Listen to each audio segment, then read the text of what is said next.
84వ వార్షికోత్సవమునకు దేవుడు అనుగ్రహించిన వాక్యాన్ని చదువుకొని కొన్ని నిమిషాలు దేవుని యొక్క వాక్యాన్ని ధ్యానం చేద్దాం. ప్రకటన గ్రంథము 3వ అధ్యాయము 8వ వచనాన్ని మరి ఒకసారి నేను చదివి వినిపిస్తాను. నీ క్రియలను నేను ఎరుగుదును, నీకున్న శక్తి కొంచెమై ఉండినను నీవు నా వాక్యమును గైకొని నా నామము ఎరుగననలేదు. ఇదిగో తలుపులు నీ ఎదుట తీసి ఉంచి ఉన్నాను, దానిని ఎవడు వేయనేరడు. ప్రార్థన చేసుకున్నాం. మహాపరిశుద్ధుడు అయిన మా ప్రియ పరలోకపు తండ్రి, నీ పరిశుద్ధ నామమునకు స్తోత్రములు చెల్లిస్తూ ఉన్నాము. మంచి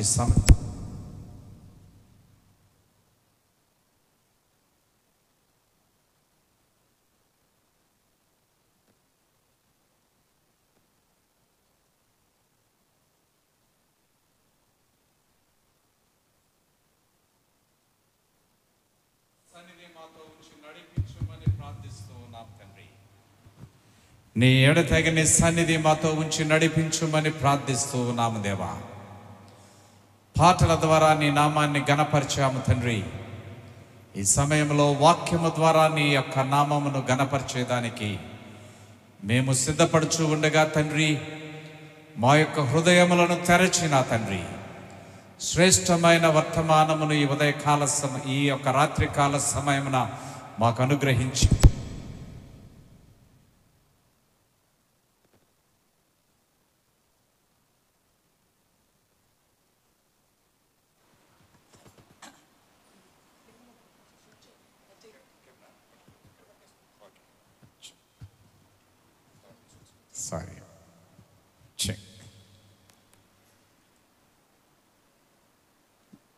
మరి 84వ సంవత్సరపు వార్షికోత్సవానికి దేవుని యొక్క చిత్తమును బట్టి నేను ఇక్కడ నిలబడి ఉన్నాను. మరి నన్ను ప్రేమించి నన్ను ఆహ్వానించిన రవీంద్ర బాబు గారికి, మరియు పాస్టర్ అనిల్ గారికి, మరి సంఘ కాపరి గారికి, మీకందరికి కూడా నా యొక్క హృదయపూర్వక వందనములు తెలియజేస్తున్నాను. పాస్టర్ అనిల్ గారు చాలా విషయాలు చెప్పారు. నేను చాలా చిన్నవాడిని, I'm a very small man. కానీ దేవుని యొక్క వర్తమానాన్ని నేను, నా సహోదరుడు డేవిడ్ లివింగ్స్టన్ గారు కలిసి చాలా ప్రాంతాలలో చేసేవాళ్ళం. దేవుడు మమ్మల్ని ఆశీర్వదించాడు. హల్లెలూయా. కాబట్టి ఆ దేవుడు అనుగ్రహించిన ఆశీర్వాదమును బట్టి ఇతరులకు మేము ఆశీర్వాదకరంగా ఉన్నాం. అది నా యొక్క సాక్ష్యం అన్నమాట. మీ మందిరంలోనికి వచ్చినప్పటి నుంచి నా యొక్క హృదయం ఉల్లసిస్తుంది. నేను నిజంగా చెప్తానన్నమాట. మిమ్మల్ని ప్రైజ్ చేసేదానికి నేను చెప్పడం లేదు, కానీ with my heart I'm telling. వచ్చినప్పటి నుంచి ఆనందంగా ఉంది హృదయం.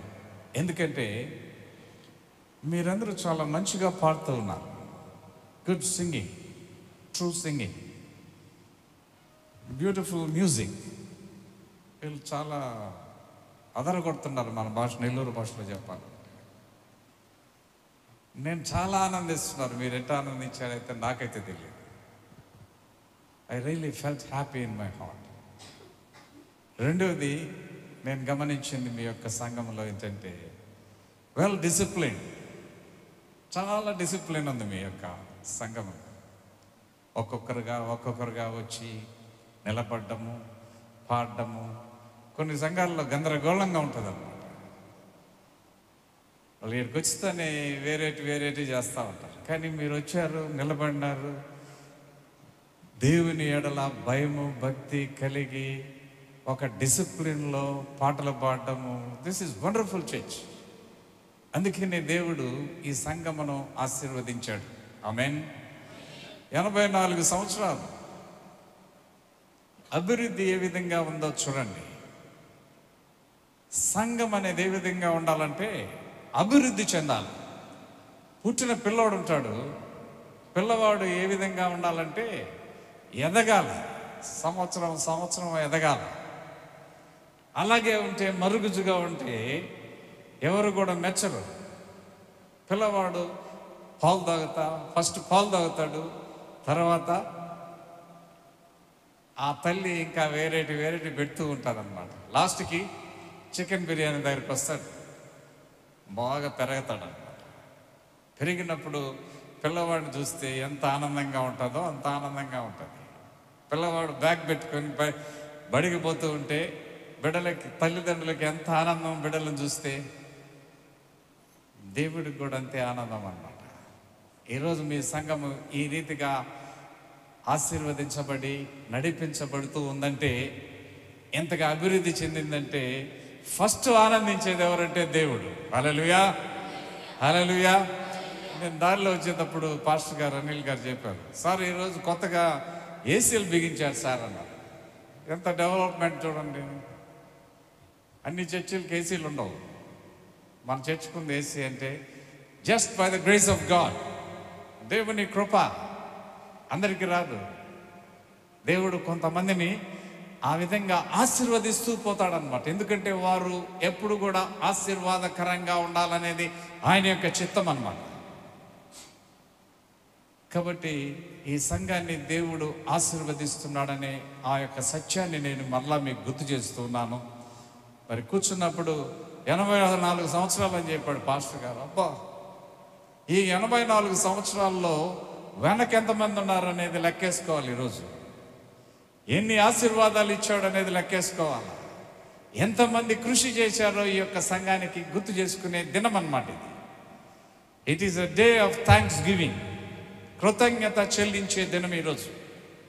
కాబట్టి నాకైతే తెలీదు, మీకందరికీ బాగా తెలుసు దీని యొక్క బ్యాక్గ్రౌండ్, దీని యొక్క లీడర్సు, సంస్థాపకులు, నాయకులు ఎవరో మీకు తెలుసు. వారు ఏ విధంగా కృషి చేశారు, డెవలప్ చేశారు అనేది వాళ్ళందరినీ జ్ఞాపకం చేసుకొని వారి కుటుంబాలకి ఈరోజు మనము తప్పకుండా వారి కొరకు మనం ప్రార్థన చేయాలి. అది చాలా ప్రాముఖ్యమైంది. సరే, సమయం చాలా తక్కువగా ఉంది కాబట్టి పాస్టర్ గారు అడిగినాను, నేను ఎంతసేపు చెప్పాలి పాస్టర్ గారు అని. నేను ఎప్పుడు ఫస్ట్ క్వశ్చన్ అదే అనమాట అడిగేది, ఎక్కడికి పోయినా కానీ అంతే అనమాట. అమెరికాలో వాళ్ళు ముందుగానే చెప్పేస్తారు, మన ఇండియా వాళ్ళ సంగతి తెలుసు. 20 నిమిషాలు మాట్లాడాలంటారు అంతే. 20 నిమిషాలు మాట్లాడేంత వరకు గమ్మనే ఉంటారు. ఎక్కువ మాట్లాడితే వాళ్ళు వచ్చి స్టాప్ చేస్తారు అనమాట. 20 అంటే 20. నేను అడిగిన వాళ్ళని, 20 నిమిషాల కన్నా ఎక్కువ మాట్లాడితే మీరేం చేస్తారు అన్న. ఆడెవరు ఉండరు అన్నాడు, వెళ్ళిపోతారట. కాబట్టి time is very important for me, నాకు. అంటే పాస్టర్ గారు, అనిల్ పాస్టర్ గారిని అడిగితే 45 నిమిషాలు అని చెప్పారన్నమాట. కాబట్టి ఇప్పుడు టైం ఎంత అయిందంటే 45 అయింది. 45 నిమిషాలు అంటే నేను 10:30 వరకు చెప్పచ్చు, లేకపోతే ఇంకా కొంచెం తక్కువ చెప్పమంటే తక్కువగానే చెప్తాను. మిమ్మల్ని విసికించే ఆ యొక్క స్వభావం నాకు లేదన్నమాట. కాబట్టి నాకు 10:30 వరకు పర్మిషన్ ఇస్తారని నేను భావిస్తున్నాను. ఆ 10:30కి నేను స్టాప్ చేయకపోతే మీరు చేయి చూపించచ్చు, నేను స్టాప్ చేసేస్తాను. ఓకే, సరే, వాక్యంలోకి వెళ్దాం మనం. ఈరోజు నా యొక్క క్యాప్షన్ ఏంటంటే, ఈ యొక్క యానివర్సరీకి నా యొక్క క్యాప్షన్, నా యొక్క అంశం ఏంటంటే, తెరచే దేవుడు. God opens. దేవుడు ఎప్పుడు కూడా తెరస్తాడు. దేవుడు తెరిచాడంటే ఎవరు కూడా మూయలేరు. దేవుడు మూసాడంటే ఎవరు కూడా తెరవలేరు. Amen. If God opens, no one can shut. If God shuts, no one can open. This is the power of God. ఇది దేవుని యొక్క శక్తి అన్నమాట. ఆయనలో ఉన్న శక్తి అది. నేను మరలా వస్తానో రానో నాకైతే తెలీదు. ఈరోజు ఇచ్చాడు దేవుడు. అందుకే నేను మీకందరికీ ఒక ఆశీర్వాదకరమైన ఒక బలమైన వాక్యాన్ని చెప్పాలని నేను ఆశపడుతున్నాను. 40 రాత్రింబగళ్ళు ఆకాశము నుంచి వర్షాన్ని కురిపించినాడు దేవుడు. ఎవరైనా ఆపగలిగినారా? No one. ఎవరు కూడా ఆపలేరు. ఆయన ఏదనుకుంటే అది చేస్తాడు. ఓపెన్ చేశాడు తూములని, కుమ్మరించబడింది వర్షం 40 రాత్రింబగళ్ళు. అది దేవునిలో ఉన్న శక్తి. ఎవరు కూడా ఆపలేరు. అదే రీతిగా మూయబడిన గర్భాలు ఉంటాయి కొంతమంది. దేవుడు తెరిస్తేనే ఆశీర్వాదం అనేది వస్తుంది. దేవుడు తెరిస్తేనే బిడ్డలు అనేది కలుగుతారు. సంతానం అనేది ఎవరు ఇవ్వాలంటే దేవుడు ఇవ్వాలి.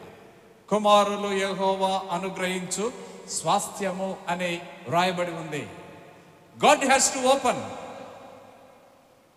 మన జీవితాల్లో కూడా ఏదైనా కానీ దేవుడు ఓపెన్ చేస్తేనే అది ఆశీర్వాదకరం. అందుకనే we have to wait for the Lord. ప్రకటన గ్రంథములో ఫిలదెల్ఫియా సంఘానికి దేవుడు మాట్లాడుతూ ఏమి తలుపులు తెరిచాడు అనే విషయాన్ని ఇక్కడ మనము కొన్ని నిమిషాలు ధ్యానం చేసుకున్నాము.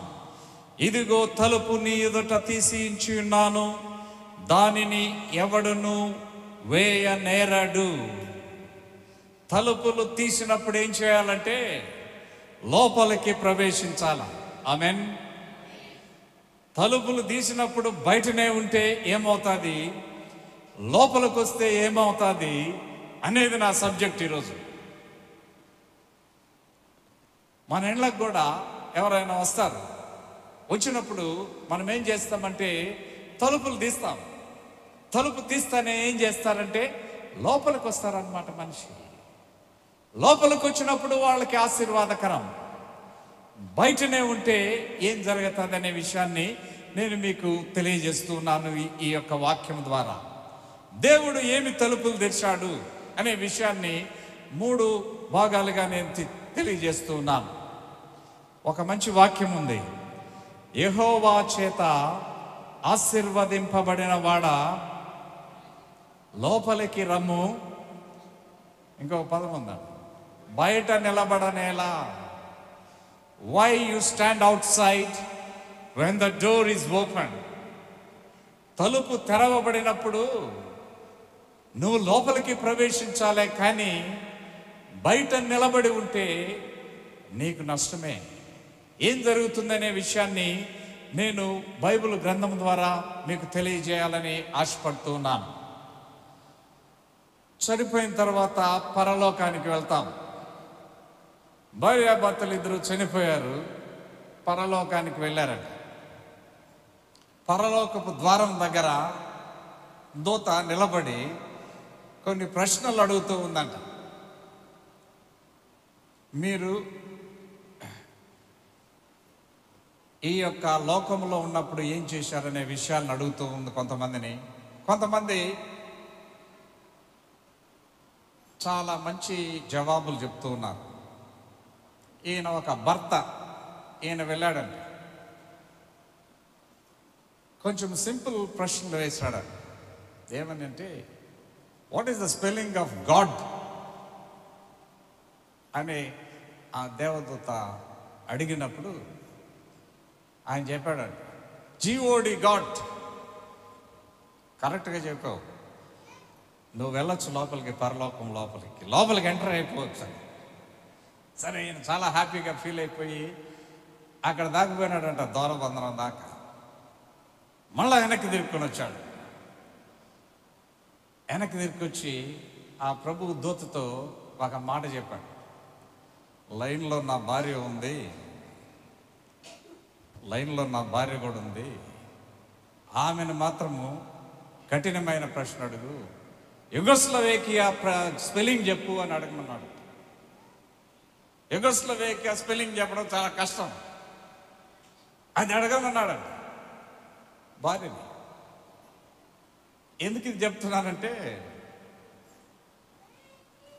మనము లోపలికి వెళ్ళే సమయంలో వేరే వాళ్ళను కూడా లోపలికి తీసుకొని వెళ్ళడం అనేది ఆయనకి పట్టడం లేదనమాట, ఒప్పడం లేదనమాట.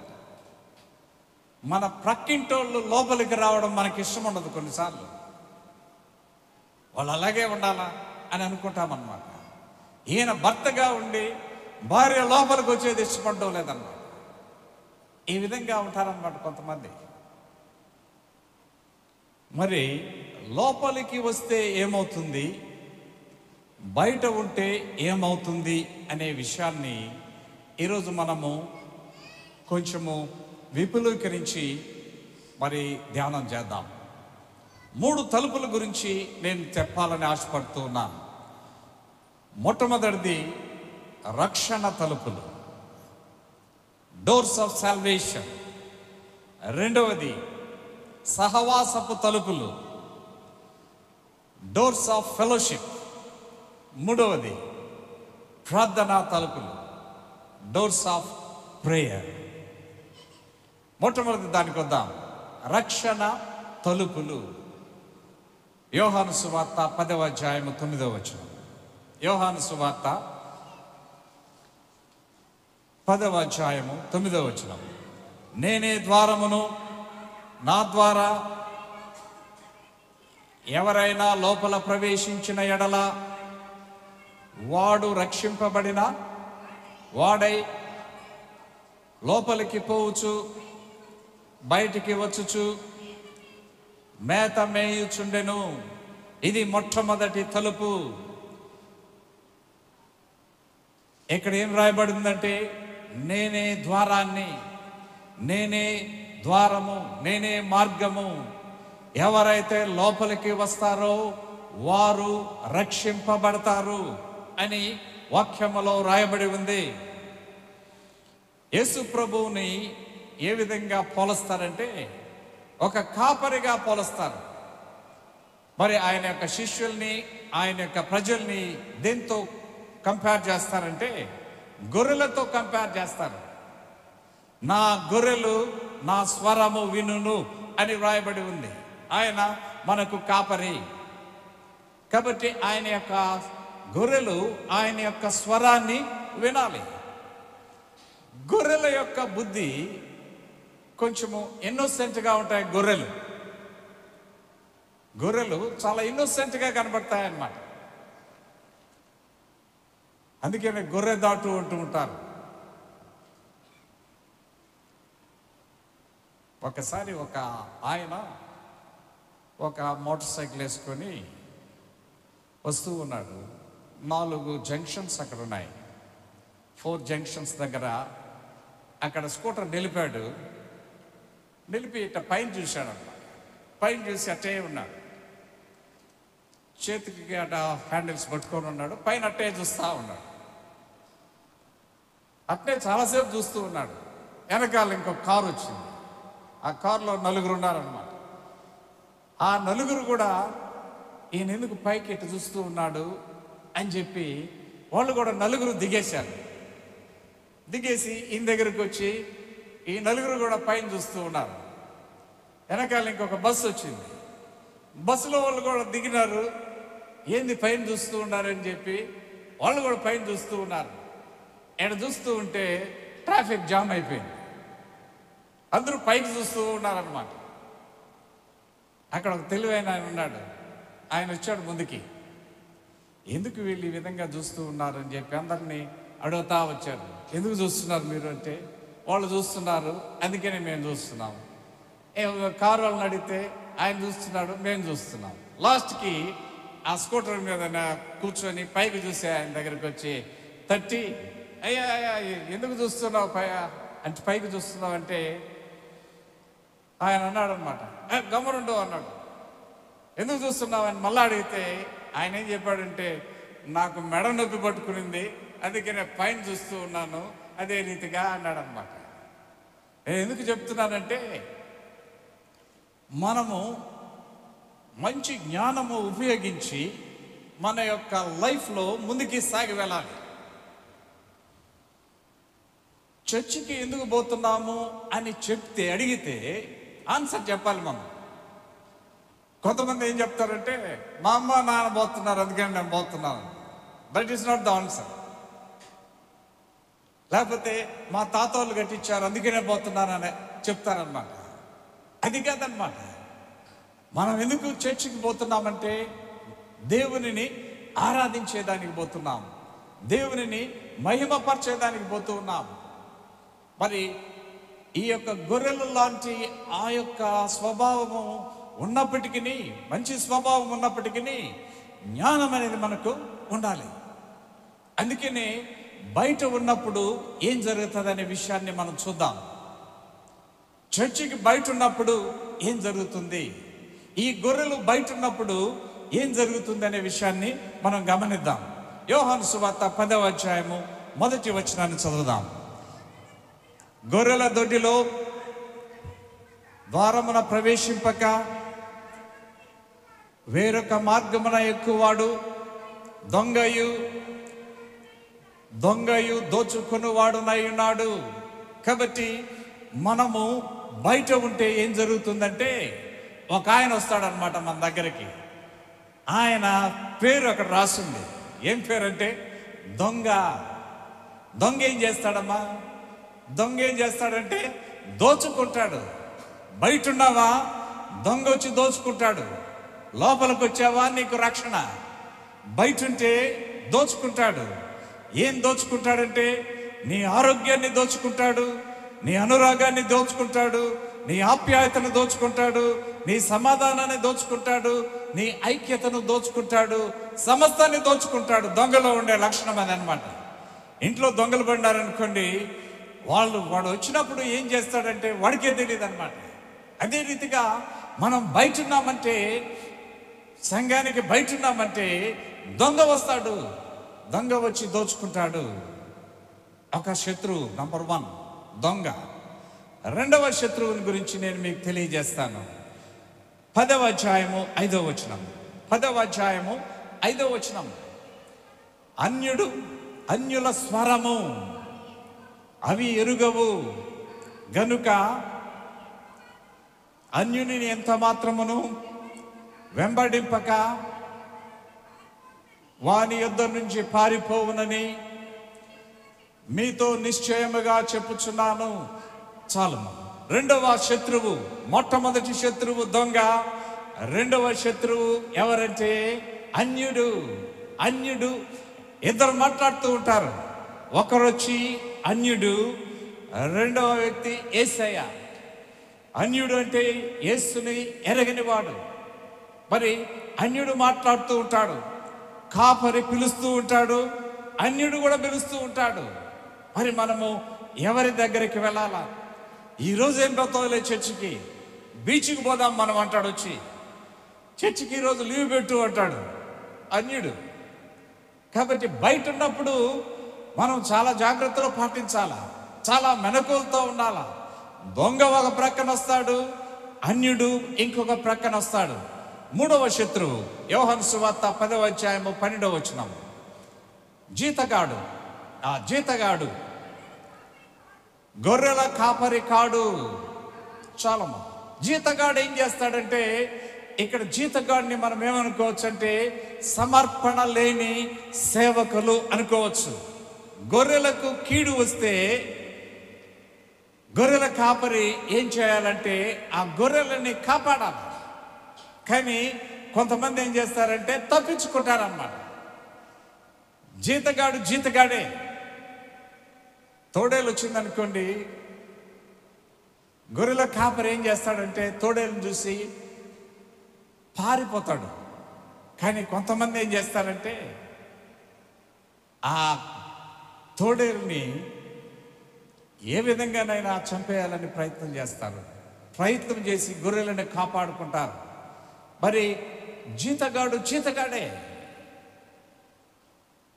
ముగ్గురు శత్రువులు వస్తారు బయట ఉండేటప్పుడు. ఒకరు వచ్చి దొంగ, ఇంకొకరు వచ్చి అన్యుడు, ఇంకొకరు వచ్చి జీతగాడు. బయట ఉన్నప్పుడు లోపలికి వస్తే ఏం జరుగుతుందంటే రక్షణ అనేది నీకు దొరుకుతుంది. What is salvation? సాల్వేషన్ అంటే ఏంటి? రక్షణ అంటే ఏంటి? రోమపత్రిక 5వ అధ్యాయము మొదటి 2 వచనాల్లో మనం గమనిస్తే ఇక్కడ 3 అర్థాలు ఉన్నాయి. 3 అర్థాలు. ఒకటి, విశ్వాస మూలమున నీతిమంతులుగా తీర్చబడి ప్రభు అయిన యేసుక్రీస్తు ద్వారా. This is number 1. దేవునితో సమాధాన పడుట. దేవునితో సమాధానము పడుట మొట్టమొదటి అర్థము. దేవునితో మనకు సమాధానము లేదు. రోమ 5:10లో ఏముందంటే దేవునికి మనము శత్రువులము అని ఉందన్నమాట. దేవునికి మనము శత్రువులము. మీరు అనొచ్చు, నేను ప్రతిరోజు ప్రతి ఆదివారం చర్చికి వస్తున్నాను, కానుకలు ఇస్తున్నాను, భయభక్తులుగా ఉన్నాను, నేను ఎలా శత్రువు అవుతాను దేవునికి అనొచ్చు. కానీ ఇక్కడ నేను ఎప్పుడైనా విమర్శించానా దేవుణ్ణి? ఎప్పుడైనా తిట్టానా దేవుణ్ణి? మరి ఎవరు దేవునికి శత్రువులంటే దేవునిలో ఉన్న ఆ లక్షణాలు మనలో లేకుంటే మనము దేవునికి శత్రువులమే. ఆయనలో ప్రేమ అనే లక్షణం ఉంది. ఆ ప్రేమ అనే లక్షణం మనలో ఉండాలి. ఆయనలో నీతి అనే లక్షణం ఉంది. అనీతి అనే లక్షణం మనలో ఉంటుంది. ఆయనలో ఉండే లక్షణాలు మనలో లేకుండా ఉంటే మనము ఆయనకు శత్రువులమే. కానీ దేవుడు ఎంత గొప్పవాడంటే మన శత్రుత్వాన్ని తీసివేసేదానికి, మనకు సమాధానాన్ని ఇచ్చేదానికి ఎవరిని పంపించాడంటే యేసు ప్రభువును పంపించాడు. అందుకనే సమాధానం అనేది చాలా ప్రాముఖ్యమైనది. దావీదు యోనాతాను బట్టి ఎవరిని ప్రేమించాడంటే, ఎవరిని తీసుకున్నాడంటే మెఫీబోషెతుని తీసుకున్నాడు అనమాట. మెఫీబోషెతు, ఆ కథ మనందరికీ బాగా తెలుసు. యేసు ప్రభు రాకుండా ఉంటే మనకు సమాధానం లేదు, దేవునితో సమాధానము లేదు. కాబట్టి ఆ శత్రుత్వాన్ని తీసివేశాడు అన్నమాట దేవుడు. అది మొట్టమొదటిది సమాధానం. రెండవది ఏంటంటే కృపా ప్రవేశము. రక్షణ అంటే కృపా ప్రవేశము.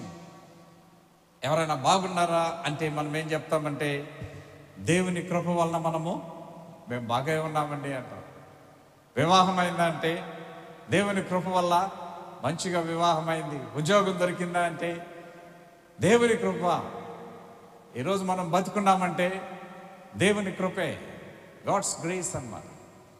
మరి ఏది జరిగినా కానీ మనము దేవుని కృప, రక్షణలో దేవుని కృప దాగి ఉంది. మూడవది ఏంటంటే మహిమ ప్రవేశం. రక్షణలో దాగి ఉన్న మూడవది మహిమ ప్రవేశం. నా మట్టుకు బ్రతుకుట క్రీస్తే, చావైతే లాభము. మనం ఏ విధంగా చనిపోతాము అనేది నేను అప్పుడప్పుడు చెప్తాను. ముందుగానే మనం ఊహించుకోవడం మంచిది. కొంతమంది మరణాలు మనకు తెలుసు. మంచి మరణాలు జీవించిన వారు ఉన్నారన్నమాట, మంచిగా మరణించిన వారు. స్టెఫను, లాజరు, వాళ్ళకి ఏమాత్రము కూడా ఆ సిగ్గు అనేది లేకుండా వారి యొక్క మరణము చాలా జయకరంగా ఉండింది. దానికి ఆపోజిట్ అననీయ, సప్పేరా. కాబట్టి మనకు మహిమ ప్రవేశము. ఈ రక్షణలో 3 విషయాలు దాగి ఉన్నాయి. 1 సమాధానము, 2 మహిమ ప్రవేశము, 2 కృపా ప్రవేశము, 3 మహిమ ప్రవేశము. బయట ఉంటే దొంగ వస్తాడు, అన్యుడు వస్తాడు, మరి జీతగాడు వస్తాడు. లోపలికి ప్రవేశిస్తే నీకేమి వస్తుందంటే, ఏమి ఆశీర్వాదం వస్తుందంటే రక్షణ, కృపా ప్రవేశము మరియు మహిమ ప్రవేశం. ఇది మొట్టమొదటి తలుపు. ఈ తలుపు తెరిచిపెట్టబడి ఉన్నది. మరి లోపలికి వస్తావా, బయట ఉంటావా? రెండవ తలుపు సహవాసపు తలుపు, డోర్స్ ఆఫ్ ఫెలోషిప్. చాలా మంచిదన్నమాట. యోహాను పత్రిక 1వ అధ్యాయము 3వ వచనం. యోహాను పత్రిక 1 యోహాను పత్రిక 1వ అధ్యాయం 3వ వచనం.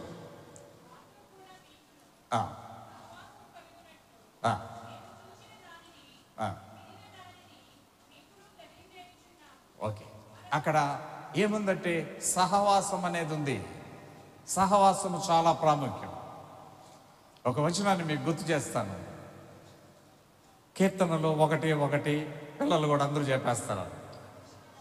దుష్టుల ఆలోచన చొప్పున నడువక, పాపుల మార్గంలో నిలువక, అపహాసకులు కూర్చుండు చోటను కూర్చున్నాక. బయట ఉన్నామంటే వీళ్ళు ముగ్గురు వస్తారు. సహవాసంలో ఉంటే సేఫ్గా ఉంటాం. ఏం సహవాసం అనేది తర్వాత చెప్తాం. ఫస్ట్ బయట ఉంటే ఏం జరుగుతుంది, లోపల ఉంటే ఏం జరుగుతుంది. ఫస్ట్ దుష్టుల ఆలోచన చొప్పున నడువక. దుష్టులు ఏం చేస్తారంటే ఏం ఆలోచనలు ఇస్తారంటే దుష్టమైన ఆలోచనలు ఇస్తారు, పనికిమాలిన ఆలోచనలు ఇస్తారు బయట ఉంటే. నంబర్ 1. నంబర్ 2, పాపుల మార్గమున నిలువక. పాపం అంటే ఏంటి? అందరం చెప్తాం ఆజ్ఞాతిక్రమమే పాపం అంటాం. కానీ గ్రీక్లో దాంట్లో మీనింగ్ తీసుకుంటే దాని యొక్క అర్థం ఏంటంటే గురి తప్పి తిరుగుట. గురి తప్పి తిరుగుట. నీ జీవిత గురి ఏంటో నేర్చుకోవాలి. తింటాను, పడుకుంటాను, మధ్యాహ్నం తింటాను, పడుకుంటాను, అలా రాత్రి తింటాను, పడుకుంటాను. ఇది కాదు మన గురి. This is not our life go. దేవుడు అది చెప్పలేదన్నమాట. మరి ఒక గేదె దగ్గరికి పోయి నీ జీవిత గురి ఏంటి అని అడిగితే దానికి నోరు లేదు. నువ్వు పోయి అడిగావనుకో, గేదె నీ గురి ఏంది అని అడిగితే ఆ గేదె ఏం చెప్తుందంటే, నేను పచ్చ గడ్డిని బాగా నమిలి మింగతాను, తెల్ల పాలిస్తాను, నల్ల పేడిస్తాను అంట మనుషులకి. ఇది నా గురి, దేవుడు నాకు పెట్టింది ఇది, నేను పర్ఫెక్ట్గా చేస్తున్నాను, నా గురిని నేను నెరవేరుస్తూ ఉన్నాను అని చెప్తుంది ఆ మూగజీవి. అన్నీ దేవుడు చెప్పిన పనులు చక్కగా చేస్తాయి. చేప పలాని సమయంలో ఒక ఆయన దూకుతాడు, ఆయన్ని మింగు నమలబాక, మింగి నేను చెప్పినప్పుడు బయట కక్కేయి. పర్ఫెక్ట్గా చేసింది అన్నమాట చేప. ఏమన్నా దూకుతానే మింగింది, తినలా. ఇంకొక ఆజ్ఞ ఇచ్చాడు సింహాలకి, సింహాలారా షటప్ అన్నాడు. షటప్ అన్నాడు, నోరు మూసేయండి.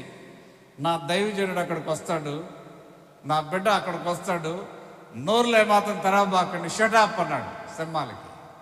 ఎవరున్నారు అక్కడ? దానియేలు ఉన్నాడు.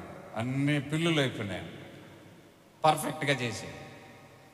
కాకోళ్ళని పిలిచాడు, ఫలాని దైవజనుడు అక్కడ ఆహారం లేక అవస్థపడుతూ ఉన్నాడు, ఈ ఆహారం తీసుకుపోయి వాళ్ళకి ఇవ్వండి అంటే ఆ కాకోలము కరెక్ట్గా చేసాయి. పర్ఫెక్ట్. ఈ 3 పర్ఫెక్ట్గా చేసి, అయ్యా ఈ పండు మాత్రం తినద్దు అని చెప్పాడు దేవుడు. ఈ పండు మాత్రము తినద్దు. ఏం చేశాడు ఆయన? పర్ఫెక్ట్గా తిన్నాడు. Highly disobedient man is highly disobedient కదా. అన్నీ బాగా వింటాయి కానీ మనిషి మాత్రము విండనమాట. ఎన్నిసార్లు చెప్పినా విండు. ఇక్కడి నుంచి ఎన్ని సందేశాలు వచ్చుంటాయో మీకు, కానీ మనం చేసేది మనం చేస్తూనే ఉంటాం అన్నమాట. ఇది మనిషి యొక్క బుద్ధి ఆ విధంగా ఉంటుంది అన్నమాట. ఎప్పుడైతే మనము ఒబీడియన్స్ చూపిస్తామో అప్పుడు మనకేమొస్తాయంటే ఆశీర్వాదాలు. Obedience leads to blessings, disobedience leads to curse. శపించబడతాం అన్నమాట అవిధేయత వచ్చినప్పుడు. అందుకని విధేయతతో ఉండాలన్నమాట. అంటే బైబిల్లో ఏముంది, మనుషులు ఏం చేయాలా, వాట్ ఈజ్ యువర్ గోల్ అని ఎవరైనా ప్రశ్న ఇచ్చినప్పుడు నువ్వేం సమాధానం చెప్పగలుగుతావు? యెషయా 43:7, 1 కొరింథీ 10:1 ఆ రెండు చదివితే ఒక మాట అక్కడి నుంచి మీకు బయలుపడుతుంది. ఏంటంటే నీ యొక్క గోల్ ఏంటంటే నీవు దేవునిని మహిమపరచాలి. హల్లెలూయా, హల్లెలూయా. ఇది మన యొక్క గోల్ అమ్మా, ఇంకేం లేదు వేరే గోల్. మన లైఫ్ గోల్స్ వేరేగా ఉంటాయి, కానీ మెయిన్ గోల్ ఏంటంటే ఆ యొక్క వాక్యంలో రాయబడింది, దేవునిని మనము మహిమపరచవలెను. This is our goal. ఎక్కడికి పోయినా కానీ యేసయ్యని లిఫ్ట్ అప్ చేయండి. నేను ఎక్కడ పోయినా అదే చేపిస్తానన్నమాట.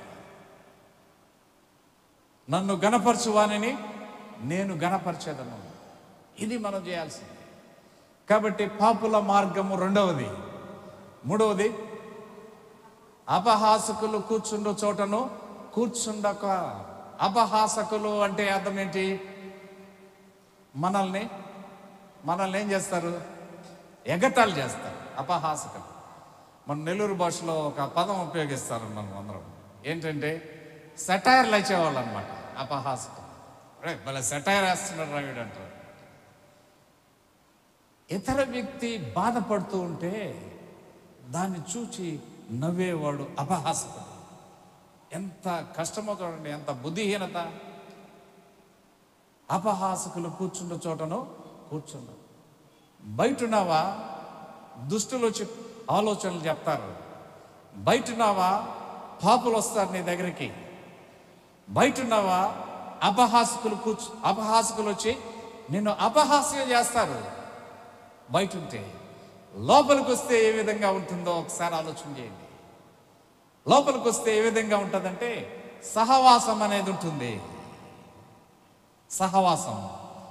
ఎవరితో సహవాసం అంటే ఇప్పుడు మనమందరం లోపల ఉన్నాం. మనం ఎవరితో సహవాసం చేస్తూ ఉన్నామంటే నంబర్ 1 హెవెన్లీ ఫాదర్, తండ్రితో మనము సహవాసం. నంబర్ 2 యేసు ప్రభుతో సహవాసం. నంబర్ 3 పరిశుద్ధులతో సహవాసం. 3 ఆర్ వెరీ ఇంపార్టెంట్. ఎంత గ్రేట్ థింగ్ కదా మనం చేసేది. బయట ఉన్నామంటే అట్నే వెళ్ళిపోతా, వాళ్ళు లాక్కొని వెళ్ళిపోతారు. Don't stand out side, come in side. There is blessing in side. ఆశీర్వాదం ఉందన్నమాట. తండ్రితో మన యొక్క సహవాసం. మోషే ఎన్ని సంవత్సరాలు ఆ కొండ మీద ఉన్నాడంటే 40 సంవత్సరాలు ఉన్నాడు. ఒక ప్రశ్న మనందరికీ. మోషే దిగి వస్తానే ఆయన ముఖం ఏ విధంగా ఉండింది? బైబిల్లో ఏముందంటే ఆయన ముఖము ప్రకాశించెను అని రాసిందనమాట. ఆయన ముఖము ప్రకాశించెను. తండ్రితో సహవాసం చేస్తే నీ ముఖము ప్రకాశించబడుతుంది. ఆమేన్. దీన్ని ఎవరు మార్చలేరు. యేసు ప్రభుతో సహవాసం చేశారు 12 మంది శిష్యులు. 12 మంది శిష్యులు చేసిన తర్వాత వారు ఏ విధంగా మారిపోయారంటే దే బికెమ్ వెరీ పవర్ఫుల్. ప్రపంచాన్ని తలకిందులుగా మార్చేశారు ఈ యొక్క 12 మంది శిష్యులు. ఎందుకంటే సహవాసమును బట్టి. మన పిల్లలు కూడా ఎక్కడైనా హాస్టల్లో చేస్తే మన తల్లిదండ్రులు ఏమంటారు? రే బాగా ప్రార్థన చేసేవాడి దగ్గర ఉండరా అంటాడు.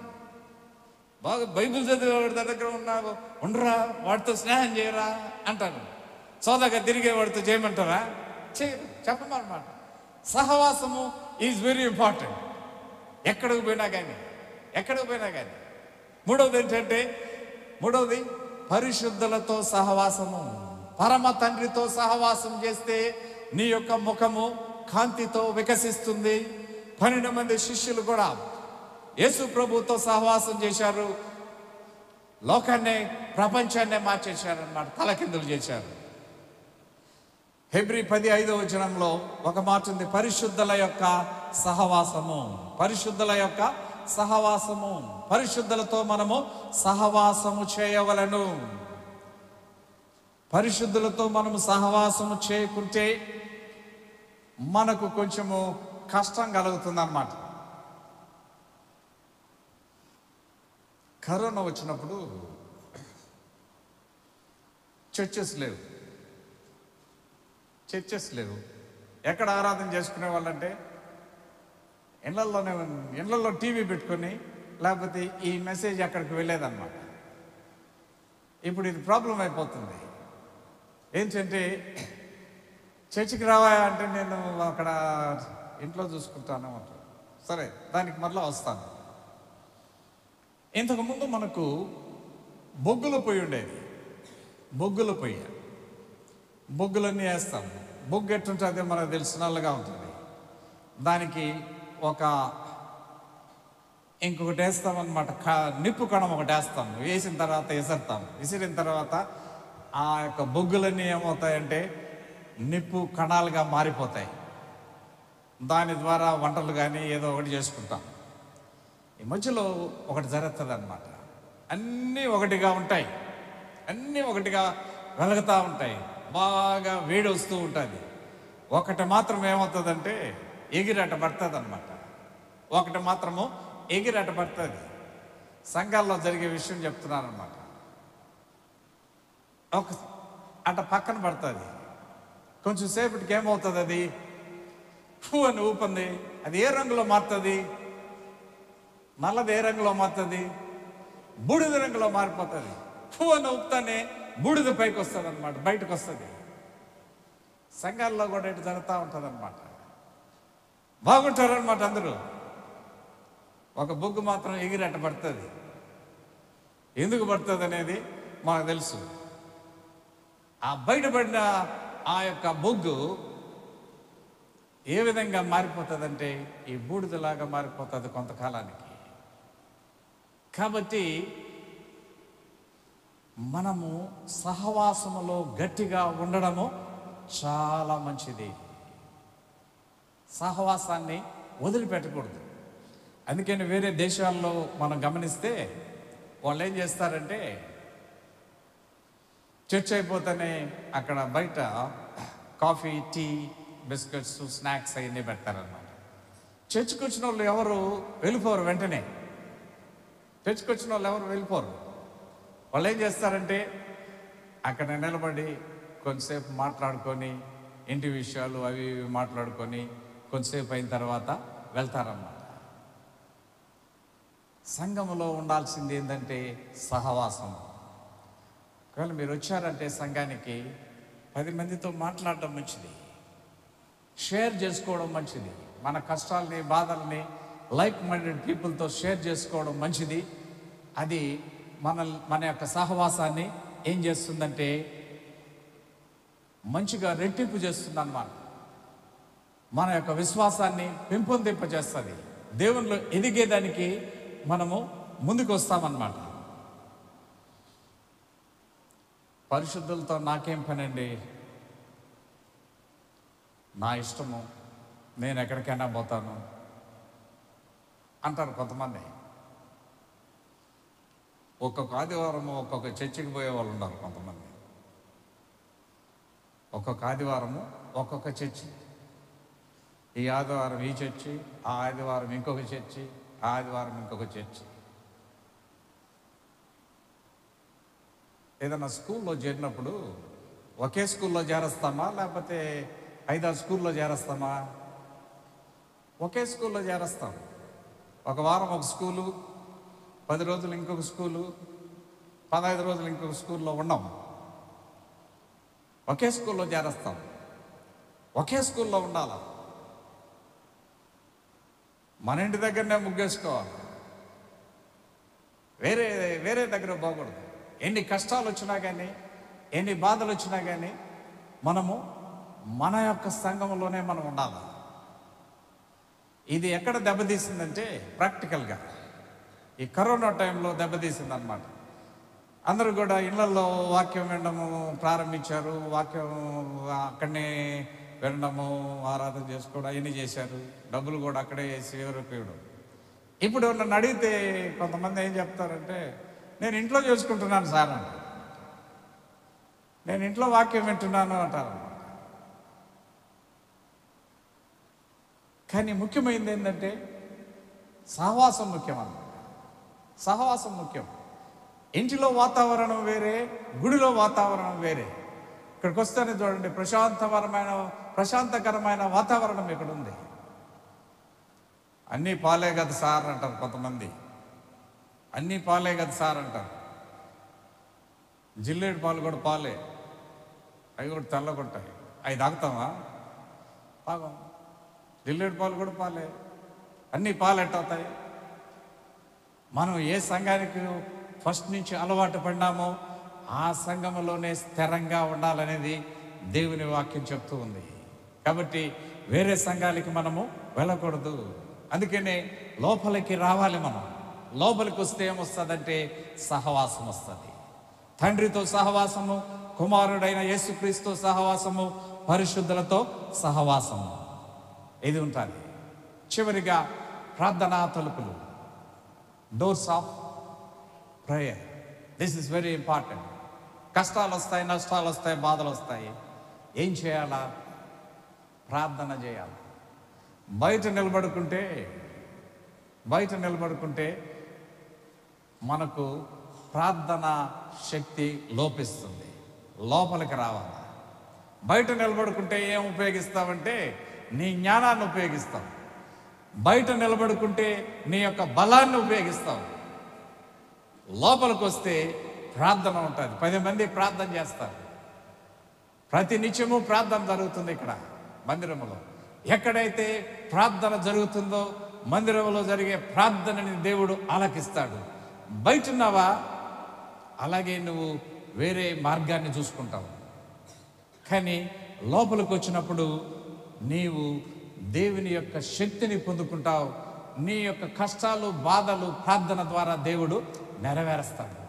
యోహాను పత్రిక, 1 యోహాను పత్రిక 5వ అధ్యాయము 14వ వచనం. 1 యోహాను పత్రిక 5వ అధ్యాయము 14వ వచనం. ఆయనను బట్టి మనకు కలిగిన ధైర్యం ఏదనగా, ఆయన చిత్తానుసారముగా మనము ఏది అడిగినను ఆయన చిత్తానుసారముగా మనం ఏది అడిగినను ఆయన మనకు అనుగ్రహిస్తాడు. ప్రార్థన చేసేదానికి మనం నేర్చుకోవాలి.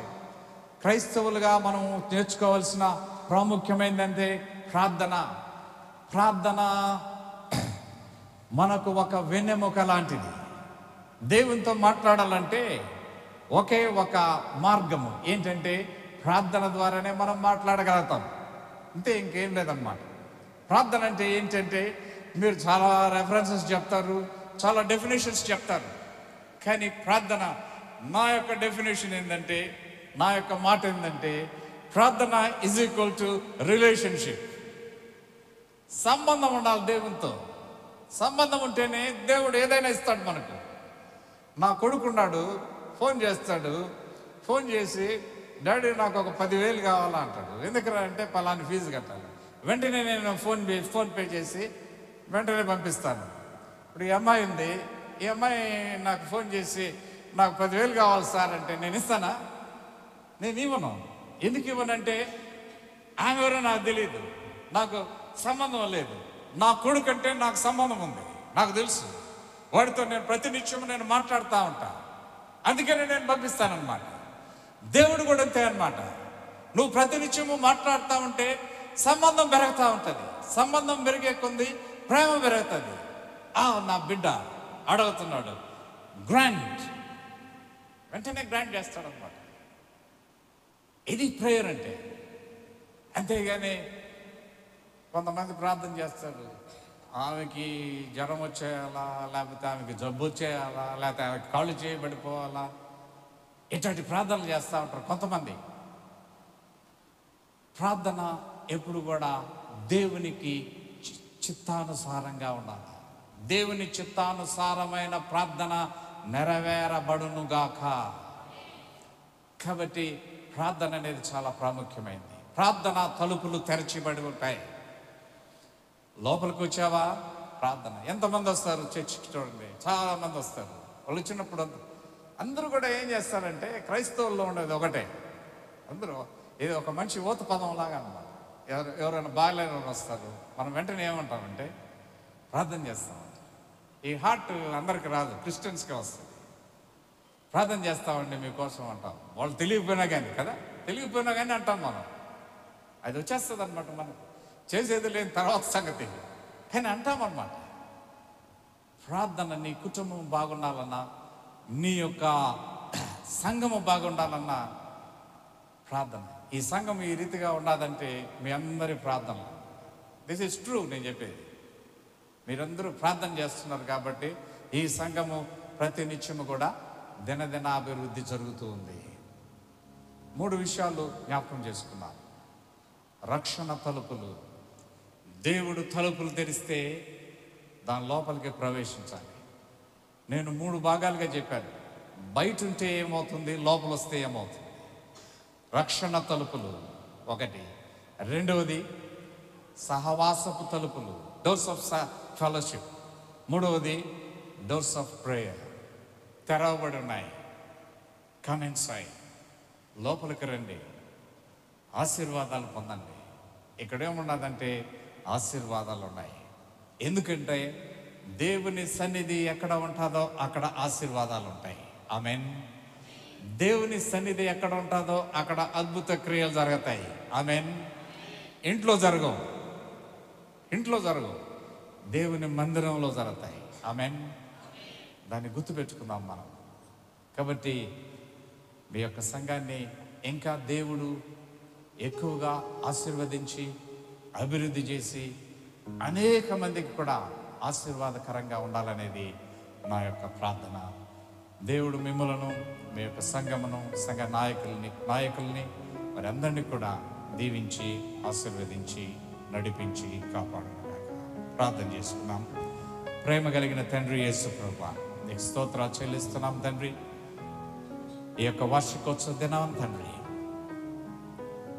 మీరు తెరచిన తలుపులోనికి మేము ప్రవేశించుటకు మాకు శక్తిని, బలమును మెండుగా దయచేయమని, ఈ యొక్క సంఘమును దీవించి ఆశీర్వదించమని, సంఘ నాయకులను దీవించి ఆశీర్వదించమని, సంఘ కాపరిని దీవించి ఆశీర్వదించమని, యవనస్తులను, పురుషులను, స్త్రీలను, చిన్న బిడ్డలను, సండే స్కూల్ బిడ్డలు అందరినీ దీవించి ఆశీర్వదించమని యేసుక్రీస్తు అతి పరిశుద్ధమైన నామములో ప్రార్థించి వేడుకుంటున్నాం తండ్రి.